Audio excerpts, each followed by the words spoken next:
Kata Kapolri juga mungkin bisa dapat gambaran secara jelas bahwa saudara Ferdy Sambo terpicu amarahnya dan emosinya saat PC melaporkan peristiwa yang terkait dengan masalah kesusilaan di Magelang.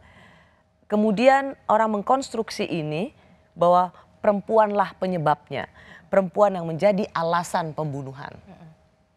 Nah itu ya tadi saya cerita tentang bias-bias termasuk juga yang ada di kalangan para penegak hukum, polisi, jaksa, hakim.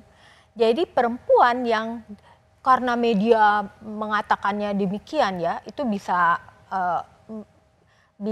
menjadi suatu kebenaran yang masuk ke dalam kepala kita semua publik ya. Itu bisa dua kali blamingnya terhadap Ibu Putri.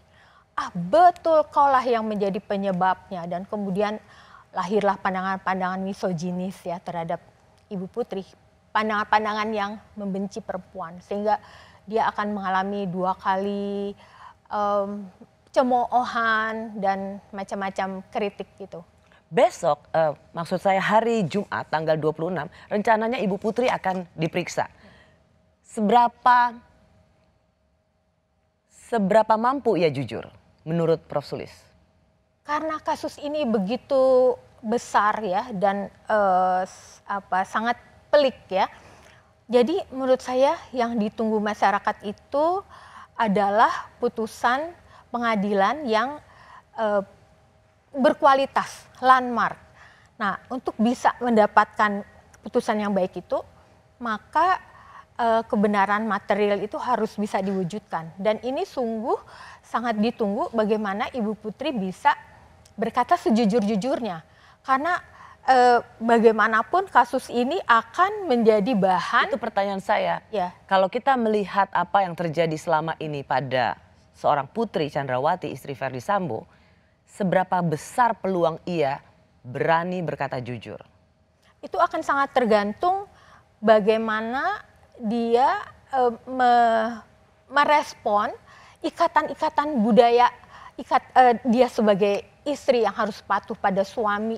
Karena itu sudah bertahun-tahun, berpuluh-puluh tahun ada di dalam kepalanya kan.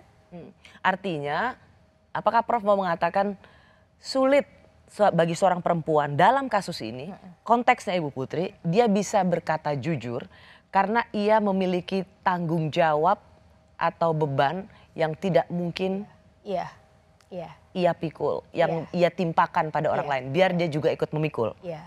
Begitu kira-kira. Jadi backstage-nya dan front stage-nya itu bisa sukar untuk dijembatani. Apa sulitnya ia bersikap jujur? Mengapa sulit perempuan seperti Putri Chandrawati bersikap jujur? Tentang apa yang dialaminya? Ya, karena dia sudah diindoktrinasi kan dalam pola pengasuhan bahwa suami itu adalah orang yang memiliki dirimu. Jadi kau bagaimanapun harus menyelamatkan suamimu.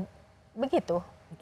Meski dalam hukum pidana motif tidak lagi jadi faktor paling utama, tapi tetap saja publik seperti haus cari tahu mengapa Yosua ditembak hingga tewas. Apa yang jadi motif pembunuhan Yosua masih jadi penantian publik.